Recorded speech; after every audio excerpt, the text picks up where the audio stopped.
Hey everyone, great to see you this Wednesday. We're starting with news of a leadership change in Canada.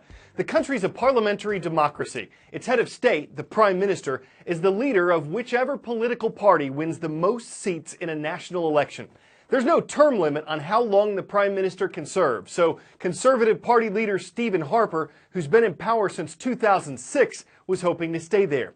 But in Monday's vote, Canadians gave a majority to Canada's Liberal Party. It's led by this man, Justin Trudeau, and he'll become Canada's next Prime Minister. Trudeau is the son of former Canadian Prime Minister Pierre Trudeau, who served on and off from the 1960s through the 1980s. In land area, Canada is the second largest country in the world, but with 35 million people, its population's only a fraction of that of its border country, the U.S. The leader of the United Nations, Secretary General Ban Ki-moon, arrived in the Middle Eastern city of Jerusalem yesterday. He's there to try to calm things down between Palestinians and Israelis. Since October 1st, Palestinians say that 45 members of their community have been killed by Israeli forces in Jerusalem and in the Palestinian territories of West Bank and Gaza.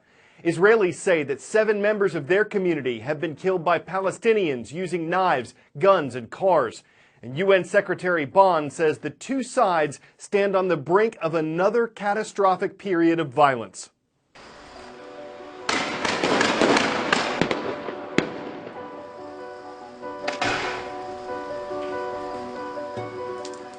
Well, the conflict has been going on for over 100 years. As for this current wave of violence, well, it depends on who you ask.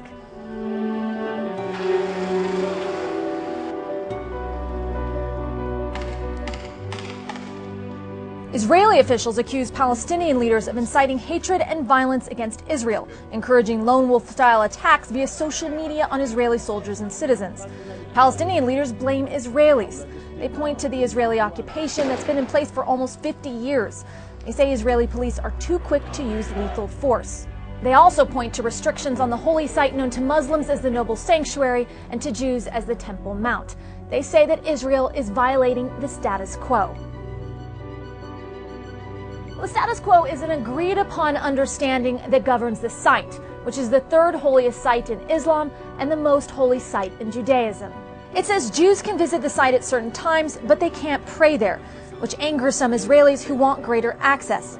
Palestinians oppose that. They use the site for worship, and they say the increasing pace of visits from the Israeli far right angers them. Palestinians are also alarmed by some right-wing Israelis who say they want to construct a third temple on the site. Well, at the moment, Israeli and Palestinian leaders are blaming each other. Neither side has been able to calm things. Behind the scenes, they are talking. But for now, it seems that the voices of outrage and anger on the street are drowning out any political dialogue.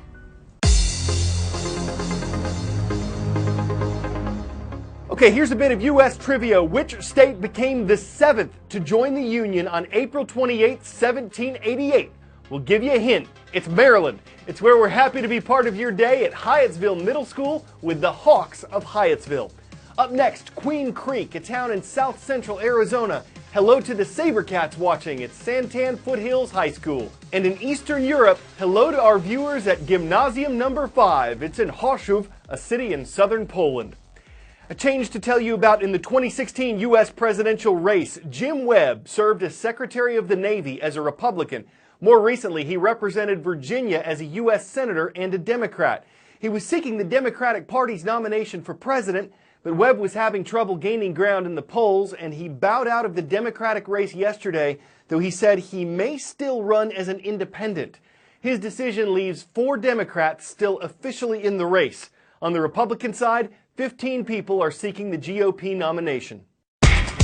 Time for the shout out. Ellen Church is famous for being the first woman to hold what job? If you think you know the answer, shout it out. Is it A, pilot, B, flight attendant, C, war correspondent, or D, U.S. Senator? You've got 3 seconds. Go.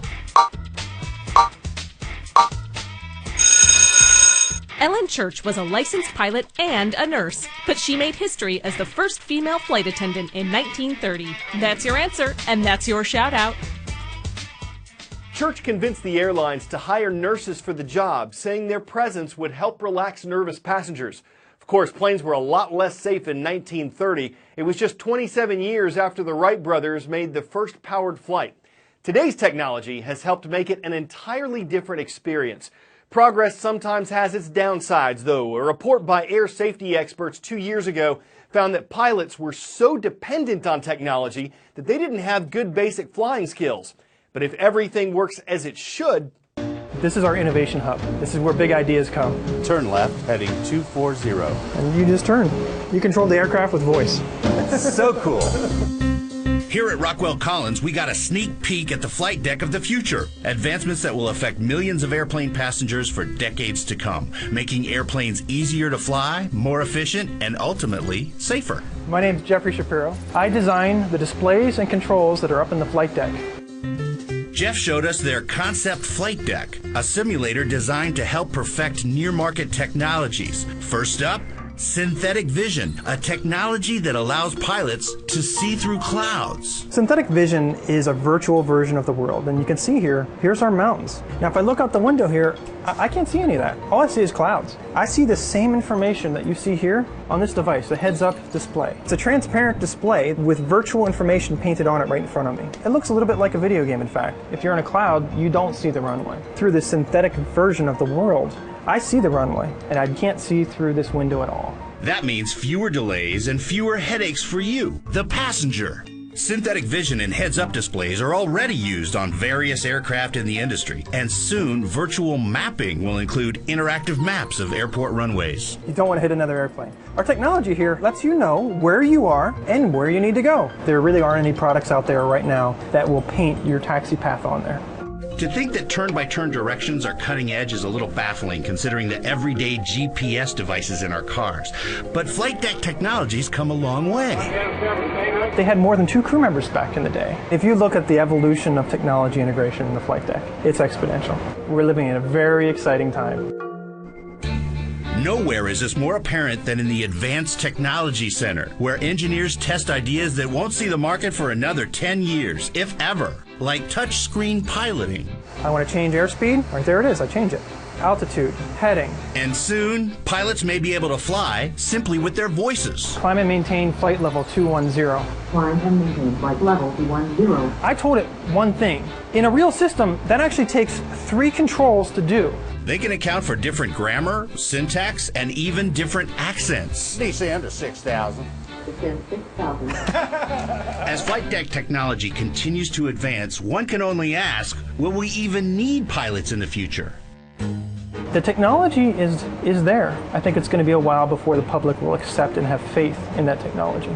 That probably means they won't be letting me fly anytime soon. We tried everything here to find out what fits aviation. We don't know until we try. You're up.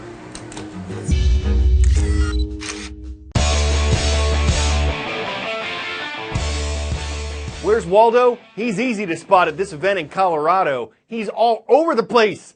Thousands of Waldos recently suited up for a race in Colorado Springs. They weren't just there to see and be seen. The event raised money for a place named Waldo Canyon, which was badly damaged by a fire in 2012.